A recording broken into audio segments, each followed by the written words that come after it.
নমস্কার। The power of ট্যারোর আজকের নতুন একটি ভিডিওতে আপনাদের সকলকে স্বাগত।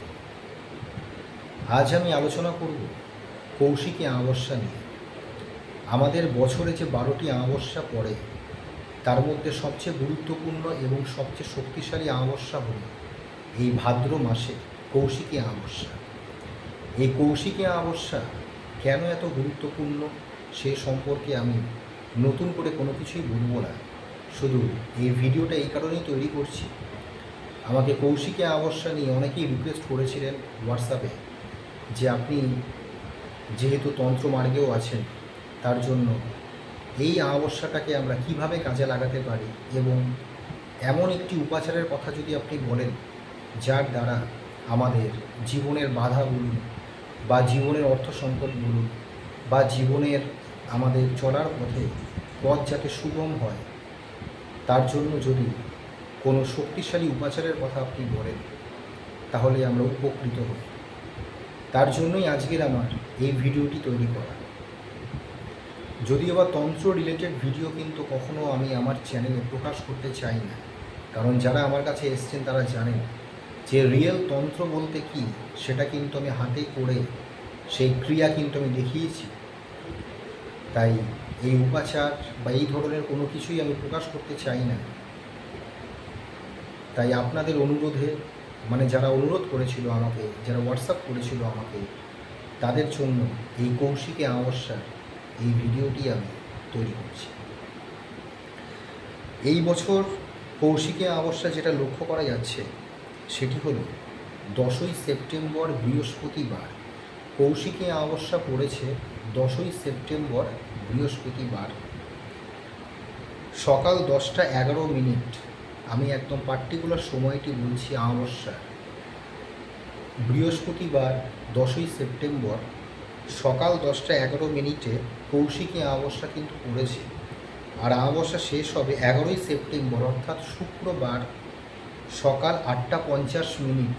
এই যে সময়সূচিটা বললাম, এই সময়ের মধ্যে কিন্তু অমাবস্যার তিথি বা অমাবস্যার যে যোগ সেটি কিন্তু চলবে। এটিকে মহাযোগ বলা হয়, শক্তিশালী যোগ বলা হয়। তাই এই সময়টাতে যে উপাচারের কথা আমি এখন বলবো, যেই ক্রিয়ার কথা বলবো, এই উপাচারটি যদি আপনারা, যারা আমার এই ভিডিওটি দেখছেন, তারা যদি ভক্তি, বিশ্বাস এবং শ্রদ্ধার সাথে এই উপাচারটি করতে পারে, আমি এইটুকু দায়িত্ব নিয়ে বলতে পারি এই অমাবস্যার অর্থাৎ এই যে কৌশিকী অমাবস্যা থেকে পরের একটা বছর, আমি বলছি না যে এই উপাচারটা করলে আপনারা কোটিপতি হয়ে যাবেন, বিশাল কিছু হয়ে যাবে, তা আমি বলবো না। তবে এইটুকু বলতে পারি যে উপাচারের কথা বলবো, যে শক্তিশালী, আবারও বলছি, যেই শক্তিশালী উপাচারের কথা আমি বলবো, এই উপাচারটি যদি আপনারা করতে পারেন, বাড়িতেই করতে হবে, তাহলে বিগত একটা বছর কিন্তু আপনাদের জীবনে অনেক বাধা বলুন, অনেক অর্থ সংকট থেকে আপনারা মুক্ত হবেন। এইটুকু দায়িত্ব নিয়ে বলতে পারি। তাহলে উপাচারটা কি এবার আমি বলব। এই উপাচারটি করতে হবে যেই সময়, সেটি হলো বৃহস্পতিবার সন্ধ্যে 6টা 52 মিনিট থেকে রাত্রি 9টা 51 মিনিটের মধ্যে কিন্তু এই শক্তিশালী উপাচারটি করতে হবে।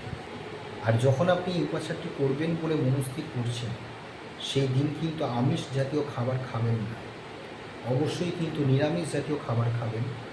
আর যদি পারেন কোনো দুস্থ ব্যক্তিদের, বিশেষ করে মহিলা, আবারও বলছি, যারা অভাবী মহিলা যারা আছে তাদেরকে কিন্তু কোনো অর্থ দান করবেন না। যদি কিছু দিতেই হয় তাহলে কোনো খাবার কিনে দিন তাদের। এই উপাচার যেদিনকে করবেন, আবারও বলছি, নিরামিষ ভক্ষণ তো করতেই হবে, নিরামিষ খাবেন। এবং কোনো দুস্থ মহিলা যারা আছে, অভাবী মহিলা যারা আছে, ভিক্ষুক যারা আছে, তাদেরকে কখনোই কিন্তু অর্থ দেবেন না।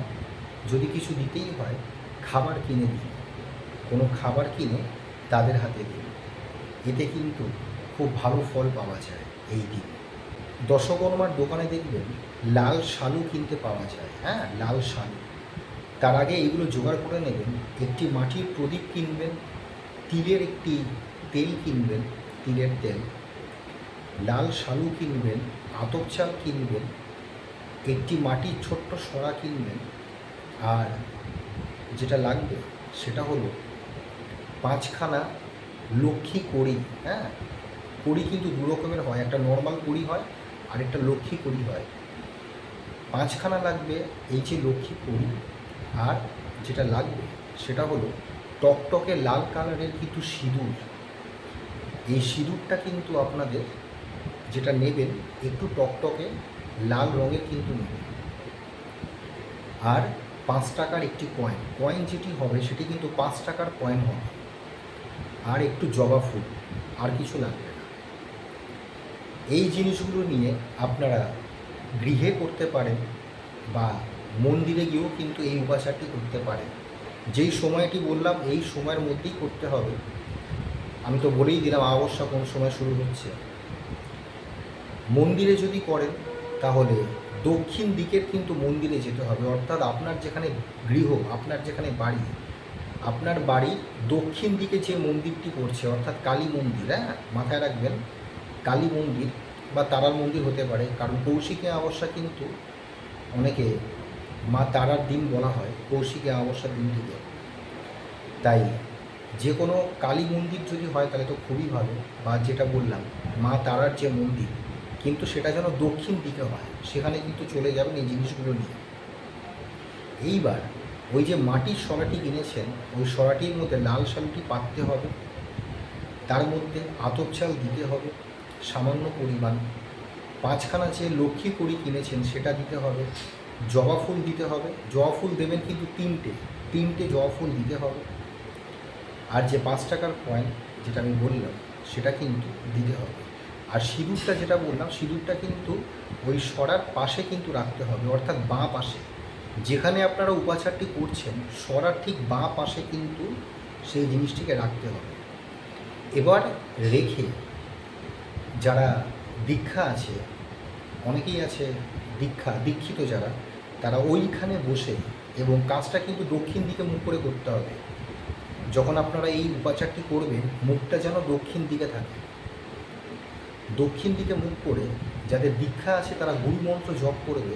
আর যাদের দীক্ষা নেই, আমি একটি মন্ত্র স্ক্রিনের মধ্যে দিয়ে দিচ্ছি, সেই মন্ত্রটি কিন্তু এক আসনে বসে, আসন বিছিয়ে বসবেন, ওই আসনে বসে কিন্তু প্রথমে 21 বার, তারপরে 51 বার, তারপরে 9 বার করতে হবে। আবারও বলছি, প্রথমে 21 বার, তারপরে 51 বার, তারপরে 9 বার করতে হবে।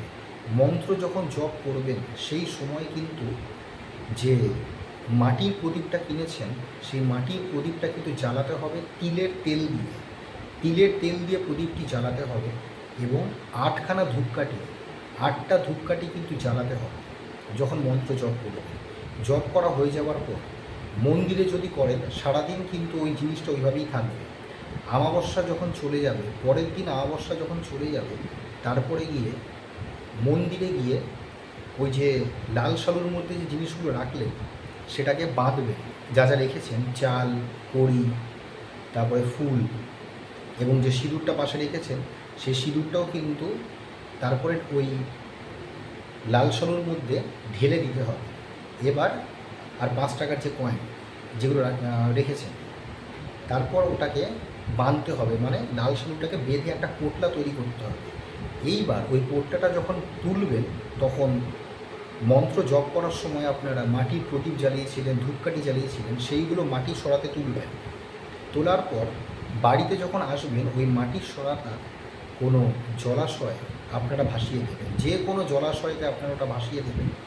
আর ওই পোটলাটা 1 বছরের জন্য কিন্তু নিজের কাছে রাখবেন। যেখানেই যাবেন না কেন, যেই স্থানেই যান না কেন, চাকরির জন্য যান, ব্যবসার কাজে যান, যেখানেই যাবেন না কেন ওই পোটলাটা নিজের সাথে রাখবেন। আর বাড়িতে যখন থাকবেন সেটা পবিত্র স্থানে ওই পোটলাটা কিন্তু রেখে দেবেন। এই হলো উপাচার। 1 বছর রাখুন, আপনারা নিজেই বুঝতে পারবেন উপাচারটা করার ঠিক 90 দিনের মধ্যে, আমি আবারও বলছি উপাচার করার ঠিক 90 ডেজের মধ্যে আপনারা রেজাল্ট পেতে শুরু করবেন। এইটুকু আমি দায়িত্ব নিয়ে বলতে পারি। আর যারা মন্দিরে করতে পারবেন না তারা গৃহে সেম প্রসেসে কিন্তু উপাচারটি করবেন, যেই দিকে বলেছি সেই দিকে উপাচারটি করবেন। এবং যেটা বললাম শুদ্ধ বস্ত্রে ভক্তি শ্রদ্ধা বিশ্বাস নিয়ে কিন্তু উপাচারটি করবেন। আজকের মতন এইটুকুই।